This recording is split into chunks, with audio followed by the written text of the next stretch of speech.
Ang tibuok kalibutan nagsaulog sa pagkatao ni Jesus sa Pasko. Apan, ang petsa sa pagkatao ni Jesus wala sa Biblia. Kini nag-ingon lamang na ang mga magbalantay sa karnero nga nagtukaw sa pag-atiman sa ilang mga hayop dito sa kaumahan nagdaig kang Jesus. Dili posible ang pagbantay sa mga hayop sa mga kaumahan sa bugnaw nga tingtugnaw. Natao ba gayud si Jesus sa Disyembre 25? Ang unang mga Kristiyano wala magsaulog sa adlaw na tawhan ni Jesus. Unya, asa gikan ang Pasko? Disyembre 25, Pasko. Ang Disyembre 25 kay dili adlaw na tawhan ni Jesus, kundili sa Dios adlaw. Ang Pasko nagikan sa paganong kasaulugan alang sa wala mabuntog nga adlaw. Unsa? Ang Pasko nagikan sa paganong kasaulugan? Sa karaang Roma, adunay usa ka kasaulugan nga ginganlag sa Ternelia gikan sa Disyembre 17 hangtod sa ika-24. Sa panahon ni ini nga kasaulugan, ang mga tawo nagpatuyang sa paglipay-lipay bisan unsa pa ang bahandi o posisyon sa katilingban. Dili, naunsa kini pagkahitabo. Ang Pasko, Disyembre 25, dili adlaw na tawhan ni Jesus. Disyembre 25, diin ang mga adlaw nagsugod sa paglugway.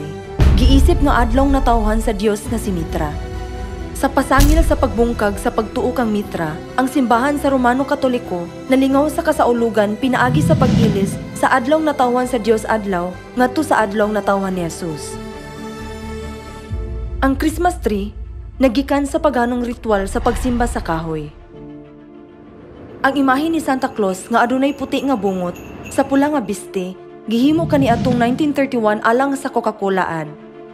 Ang mga simbahan nahibalo pag-ayo nga ang Pasko dili ang adlaw na tawhan ni Jesus. Apan, namakak gihapon sila nga ang Pasko mao ang adlaw na tawhan ni Jesus.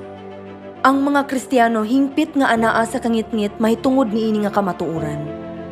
Pagkahuman sa AD 354 nga ang Pasko gisaulog sa Disyembre 25. Human sa AD 354, ang mga tinun-an ug mga apostoles ni Jesus wala gayud nagsaulog og Pasko. Ang Pasko wala gitukod sa Dios ni gibase sa Biblia. Ilang giilisan ang adlaw na tawhan sa Dios adlaw ngadto sa adlaw na tawhan ni Jesus. Makahadlok kini. Ang Biblia nag-ingon nga kun ang mga tawo motuman sa mga sugo nga hinimo lamang sa tawo, walay kapuslanan ng ilang pagsimba sa Dios.